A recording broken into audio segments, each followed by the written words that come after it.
Hello and welcome to our 7 8 minutes of weekly Torah talk. Our guest today is Rabbi Dovid Bashevkin, Director of Education for International NCSY and also a faculty member at Yeshiva University. Hello, Rabbi. Thank you for being with us. My pleasure. Great to meet you. We have a wonderful Parshat Miketz. In this Parsha, Joseph gets out of prison to solve Pharaoh's dreams. He tells the king that 7 years of plenty will be followed by 7 years of hunger and advises him to store grain. Pharaoh appoints Yosef governor of Egypt. Famine spreads throughout the region and 10 of Yosef's brothers come to Egypt to purchase grain. He recognizes his brothers, but they do not recognize him. He accuses them of being spies and insists that they bring the 11th brother, that's his young brother Benjamin, to prove that they are who they say they are. Yaakov, the father, agrees to send Benjamin only after Yehuda assumes personal responsibility for him. Yosef receives the brothers kindly, but then he plants his silver goblet in Benjamin's sack. The first pasuk of our parsha says, "Vayhi miketz shnatayim yamim uPar'o cholem, v'hineh omed al hayeor." It came to pass at the end of 2 full years that Pharaoh was dreaming, and behold, he was standing by the Nile. So, Rabbi, we ended a previous parsha with dreams. We begin this parsha with dreams. What is the role of dreams in our tradition, in our understanding of events of the Torah? It's a fascinating question. Dreams are considered as it relates to Jewish law and as it relates to theology. I think what we see in our parsha most significantly is the role that dreams play as an analogy for exile. That all of Yosef's exile, the backdrop of all of it, are his dreams is what lead him into exile, and dreams are eventually what lead him out of exile. And I think in many ways we have psukim in Psalms and Tehillim that talk about the role of dreams, the hayinu kecholmen, that exile will one day look to us like it was a dream. I think all that has to do with the ambiguity of the interpretation of dreams and the importance of the role of the interpreter within the dream. And very often what exile does to a person is it highlights the role of ambiguity in their lives. It's a lack of what the clear narrative is, like where is the arc of the story leading, and what redemption is, so to speak, is the pitaron, is the interpretation, and kind of uncovering, discovering, maybe creating in a way a narrative for the dream that you are within. And when you compare exile to dreams, is it because life in the exile are not as concrete? They are not as it's as if we don't really have a concrete life? No, I don't think it has to do with the concreteness necessarily. I think it has to do with the ambiguity of the dream itself. Meaning, a dream, you're physically there.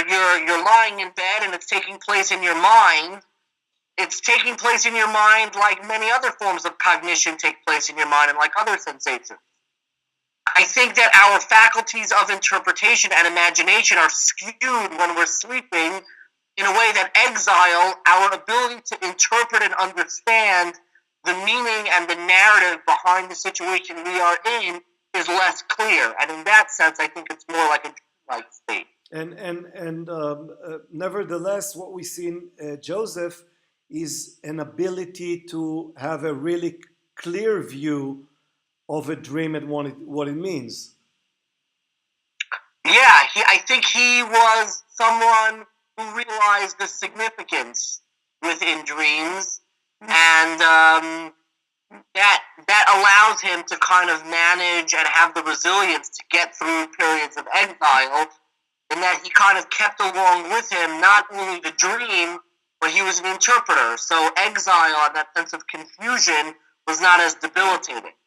Right. We also seen in Yosef connecting link between our forefathers who were living in Canaan, who were Canaanites, or walked around this area, and the next generation, the generation of Egyptians.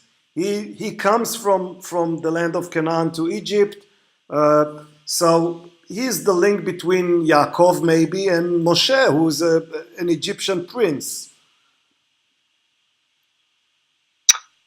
Yeah, I mean, I'm not sure what the question is with that. I'll tell you something very interesting. I'll ask you this question. Is there something somewhat foreign about Yosef? When we think about our forefathers, Abraham, Isaac, Jacob, Moshe, Yosef is a little different, is he not? I think all acts of redemption require the Redeemer to come from the outside. We see it with Moshe, we see it with Yosef. There is a passage in Talmud in the tractate of Brachos that says, Ein chavush matir atzo min ha-isurin, that a prisoner cannot free themselves from captivity. So very often, themes of redemption, Mashiach, Messiah himself, has relationship to an outside nation. Coming from Rus and Dovid is a convert, wasn't kind of internally bred. I think there's an element that in order to have a redemptive perspective, you need to come from the outside and then come back within. I think that's something that recurs over and over.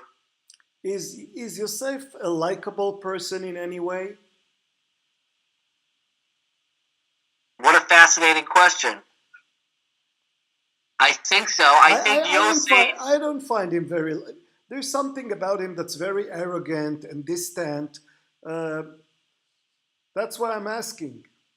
I think the story of Yosef is someone whose exterior beauty and distinction is deliberately broken down into pieces and becomes interior beauty. Kind of Yosef begins with the code and this distinction among his brothers. There is nobody in Tanakh, I believe, who we see associated with crying more than Yosef. Maybe Yosef's mother is a close second. He's somebody who his story begins by being described by his exterior looks, like what his exterior looks like, and I think as the narrative evolves, he becomes more interior, he becomes more inside driven. Right, and what about the mind games he's playing with his brothers? Is it not them who should be crying much more than him?